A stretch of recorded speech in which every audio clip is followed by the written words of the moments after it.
This is again when stock prices had crashed. And the next best thing, if I couldn't buy a Ford Mustang, and I started reading the business books then, was how about I buy some of the Ford stock? Again, I didn't have a lot of money.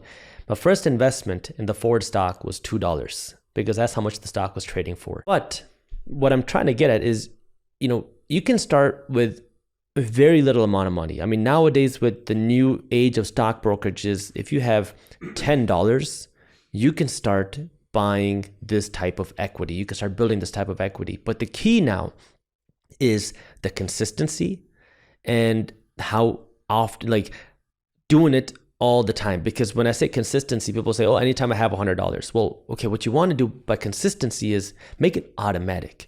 Anytime you get paid, take a portion of that money and automatically invest it.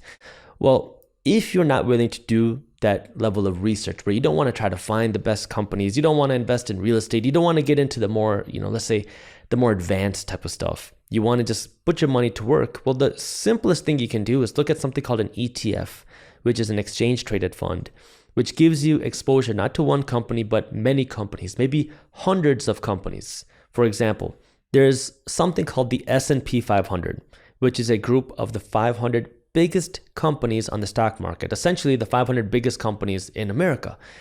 You can invest in the S&P 500 by investing in just one symbol. So you invest in this one thing and you're getting exposure to 500 different companies. Now you don't have to worry about what each of these 500 companies are doing. You're just investing essentially in America, the future of the American economy. If that's something you believe in, well, now every time you get paid, put in $100. And now you just do this for the long term, whether the market is up or down, does not matter. It should not change your strategy. You just keep passively investing your money, make it automatic, make it passive. That way you don't have to even worry about it. And now you just keep building it up because now it's the whole idea of compounding. You don't want to just throw your money in at once. You want to put a little bit of money and let that grow, put more money and let that grow, put more money and let that grow.